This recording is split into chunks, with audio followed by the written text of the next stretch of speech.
Fabrique d'Afrique, c'est votre émission qui déniche le savoir-faire africain, les talents africains. Mesdames et messieurs, bonjour et bienvenue à cette autre émission de Fabrique d'Afrique. Aujourd'hui, on s'intéressera à un pacriage. Ah oui, un pacriage dans le domaine de la vannerie camerounaise. Nous irons directement au quartier Carrefour Agip de Douala où on trouvera Monsieur Joe qui nous montrera son savoir-faire africain. On va ensemble confectionner les pots, les paniers, les chaises africainement parlant. Je vous prie de bien vouloir nous suivre. Mon camarade et moi, on va vous montrer ce domaine qui parfois moins prisé par plusieurs Camerounais, mais un domaine très intéressant, un domaine plutôt très fructueux. C'est l'Afrique qui parle, c'est le monde entier qui nous regarde.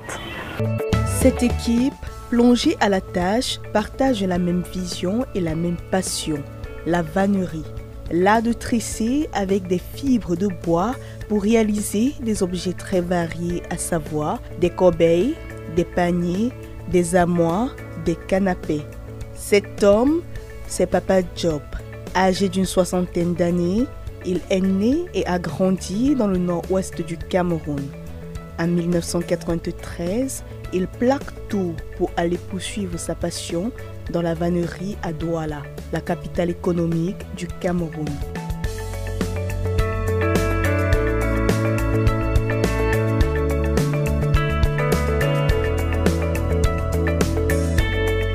Installé au Carrefour Agip, le secteur de la vannerie dans la ville de Douala depuis 27 ans, Papa Job est l'un des patriarches de la vannerie au Cameroun. Ce samedi, il nous montre les différentes étapes de la réalisation d'un pot pour fleurs et pour mannequins aux perruques et aux greffes. Nous arrivons à temps lorsqu'il finit le raclage du bois et débute avec la réalisation. Sous le feu de l'action, le patriarche se dévoile, partageant avec nous son histoire. Je suis Job, je fais dans la vannerie. Le travail, c'est un travail que j'ai appris quand j'étais petit au centre de fabrication. Après l'école, j'ai aussi entré dans la vannerie, comme vous voyez là. Ça fait combien d'années déjà? J'ai laissé le classe de bac 92. Ok. Et 93, j'ai entré dans le travail. Ça fait 27 ans déjà que vous êtes vannier? Oui. Quand celui qui a mis long dans le travail ici, il doit avoir aussi le client. Beaucoup de le pot qu'on fabrique, c'est pour ceux qui revendent. Tu vois, ceux qui mis long au marché nous connaissent. Ok. Parce qu'ils peuvent aussi aller exposer au marché et revendre aussi. On a mis long avec certains gens. Parlant de la matière première qu'il utilise, Papa Job nous explique qu'il existe une différence fondamentale entre un bois de type catalane et celui de type rotin. En effet, dans la confection des chaises, des canapés ou encore des armoires, l'on utilise le bois catalane. Par contre, les pots et les paniers se font à l'aide du bois rotin. C'est un truc que ça met long. Il y a beaucoup de trucs en brousse, comme le rotin. Oui. Mais ce qu'on a habitué de travailler avec, ceux qui coupent connaître. Et quand ils coupent, ils viennent, on racle, on ponce. Ah, vous raclez là? Vous raclez? On racle. Quand on racle, tu vois les saletés comme tu vois là. Après, tu vois le truc debout. Après, on commence à tisser comme tu vois là. Ah, ok. Et là, vous êtes en train de faire un tissage de peau? Un pot, oui. Je suis en train de tisser un pot. Ok. Et vous vendez ce pot à combien? Ça dépend de la qualité. Comme le petit que je fabrique comme ça là. Ouais, c'est un truc de 2300. 2300? Oui. Ok. Et il vous faut combien de bois pour faire un pot? Comme je suis en train de travailler comme ça, dans 1h30 minutes ou 2 heures de temps, je vais faire. Différentes étapes pour... Les différents, ça dépend aussi sur ce que tu es en train de fabriquer. Il y a le gros, il y a le petit. Et c'est que il y a beaucoup de fonctions. Toutes les choses ne sont pas les mêmes. Oui. Les autres sont pour les fleurs. Oui, ce qui est pour les fleurs, ce qui est pour les fleurs. Les autres pour les mèches. Oui. Le panier le porte-perruque. Oui. Oui. So, quand on tisse un panier, tout chacun a une fonction. Et il suffit juste de tourner. Ça veut dire que tout le monde peut devenir vannier du jour au lendemain. Ah, c'est facile, hein? C'est facile parce que c'est un travail que tout le monde, quand tu vois ton frère travailler, toi aussi tu apprends. Ce n'est pas un truc que tu vas partir à l'école pour que c'est difficile. On n'a pas besoin d'écrire. Comme tu vois comment on travaille, toi aussi, tu travailles toujours. Ce n'est pas difficile, tout le monde. Ouais. Pourquoi vous utilisez le couteau à ce niveau? On n'a pas les machines hein, pour racler. Hein. On racle avec le couteau. Hein. Ok. Ouais. Quand tu vois comment le rotin est propre, on fabrique quelque chose. Mais c'est qu'on travaille avec le couteau. Ouais, on racle. Ah, c'est pour donner la forme. Pour que ça donne la forme, pour que ça donne. Il y a parfois pour tisser, c'est dur, il faut que ça soit mou. Ah, d'accord. Oui. Parce que pour que ça soit souple, il faut racler. Avant que ça soit souple comme ça là. D'accord. Il faut racler. Parce que c'était un truc qui est gros, toi, pendou. Ok. Pour racler, oui, c'est ça. Les clients, ce n'est pas ce qui manque ici.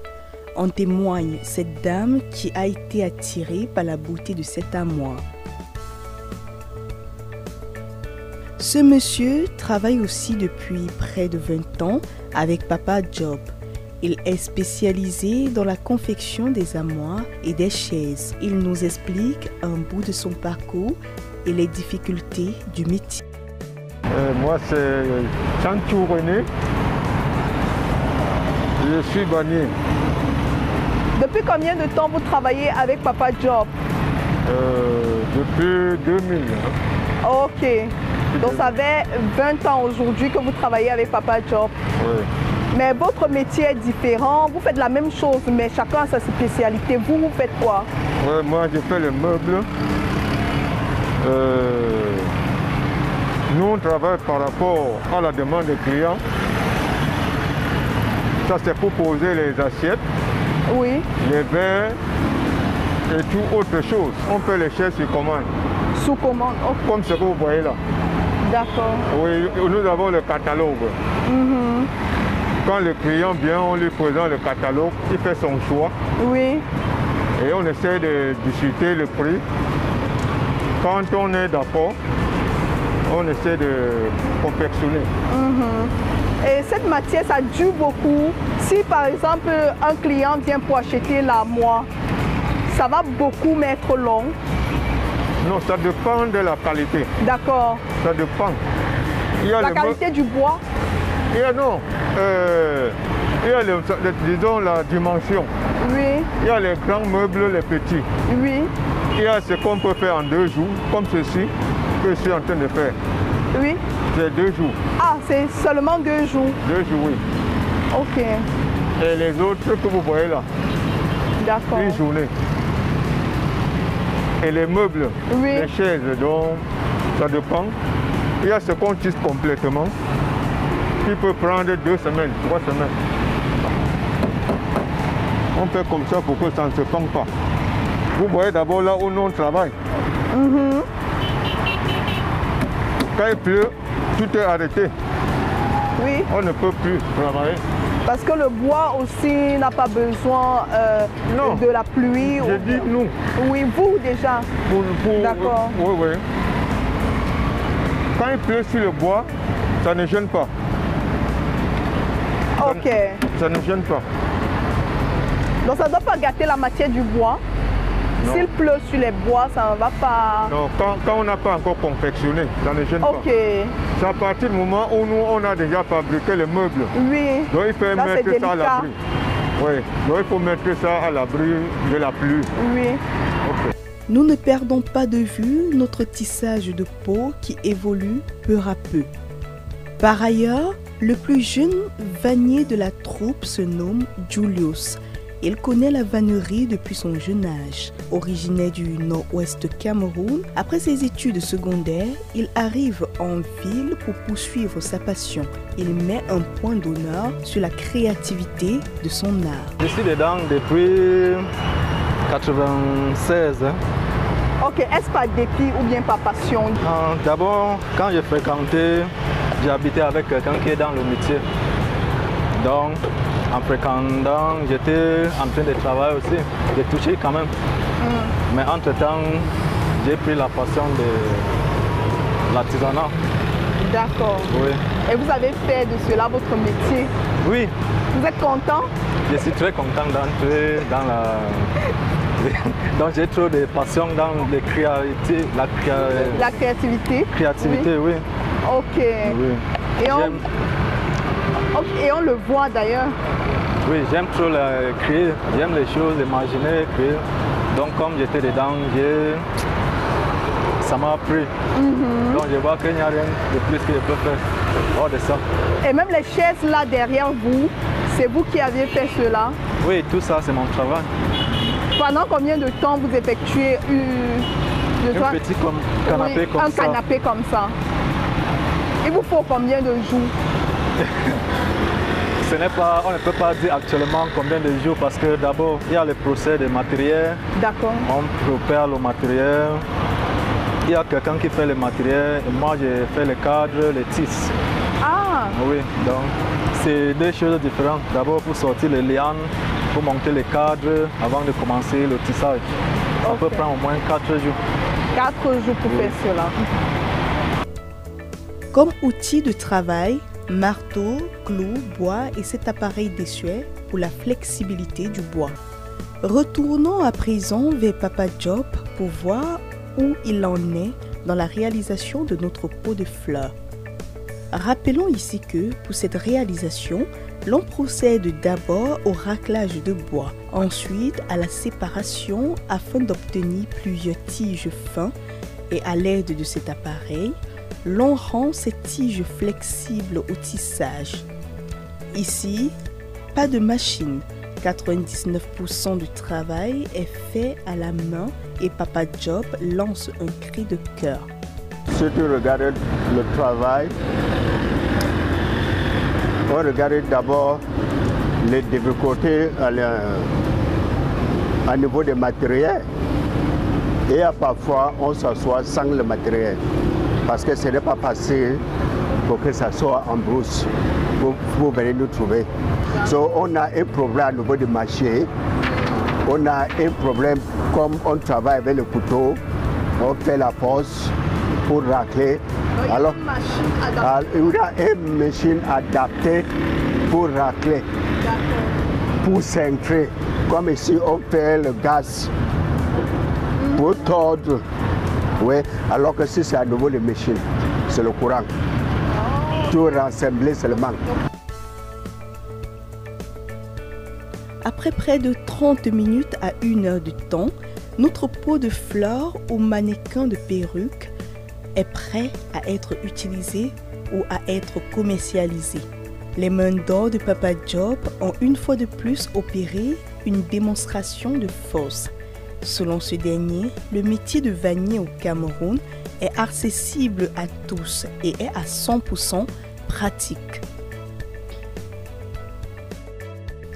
Monsieur Job et son équipe travaillent dans une fabrique de fortune bien cacaïque, située au quartier Mbopi au Cameroun, au lieu-dit Carrefour Agip. Et les œuvres réalisées sont d'une créativité et d'une originalité à nul autre pareil. Papa Job, un homme fort et passionné, est passé au laboratoire de Fabrique d'Afrique ce samedi.